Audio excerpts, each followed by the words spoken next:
Well, Longboat Key residents got the advantage tonight to learn about the upcoming hurricane season from the experts. That's right, and they learned a lot about the lessons learned from Hurricanes Irma and Maria, and our very own Chief Meteorologist Bob Harrigan was there speaking with some of the residents in that area. He joins us now live with the first alert forecast. Bob? That's right. A lot of experts here on hand, too, from Manatee County and Sarasota County and from Puerto Rico.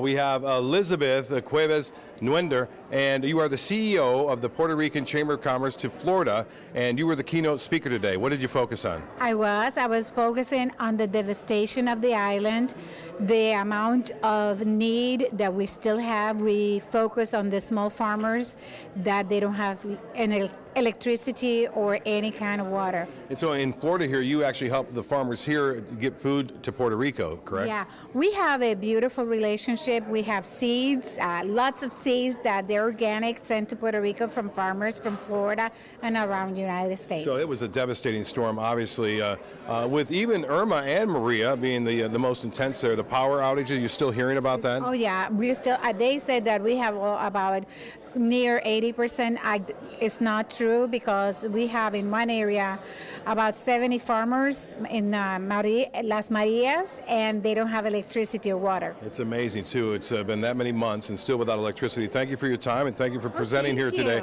I really appreciate it. I appreciate it too. Let's hope we don't have any storms this year, right? We'll keep our fingers crossed on that. Speaking of no storms, we don't have anything around right now. Things are looking pretty good. We have, again, fair skies along Casey Key. Thank you, Elizabeth. Appreciate your time.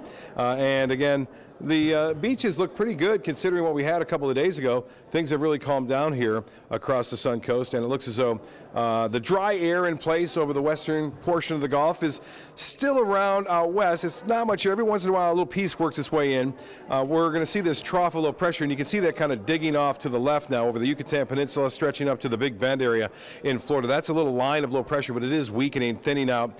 It's still around, though, so we'll see some showers in the morning along the coast, mainly inland storms in the afternoon. That high pressure off the east coast will nose its way in and eventually clear us out for the weekend. So we're looking really quite nice for the weekend as we move through time. Again, not expecting any significant rain on Saturday and Sunday. A better chance for some inland storms tomorrow as we move through the day tomorrow. This is underrepresented here, but we will see some heavier storms in the interior counties. Well, the radar picture now showing some heavy rainfall basically to the south and east of us. Look at that line of intense storms now moving down from Cape Canaveral southward toward Fort Pierce. That is producing a tremendous amount of lightning. We're not quite into our afternoon and evening thunderstorm pattern yet, but we will be there usually by mid-June. 84 degrees right now. We have sunshine, some high clouds around, and 79 on the relative humidity.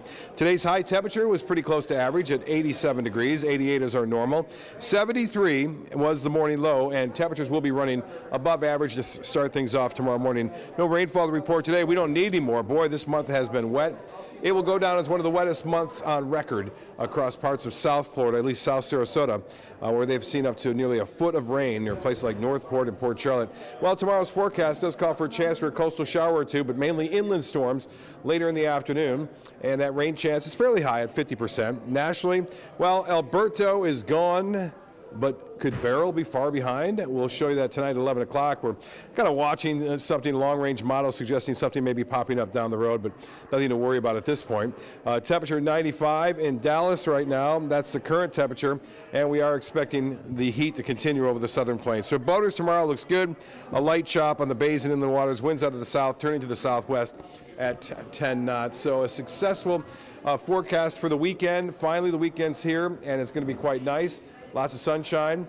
Temperatures will warm up. It'll feel pretty hot out there, but I'll take that as opposed to the rain that we've seen as of late. So a successful event out here at Lakewood Ranch. We'll have one tomorrow night right in studio, 7 to 8 o'clock, Surviving a Hurricane 2018. Back to you.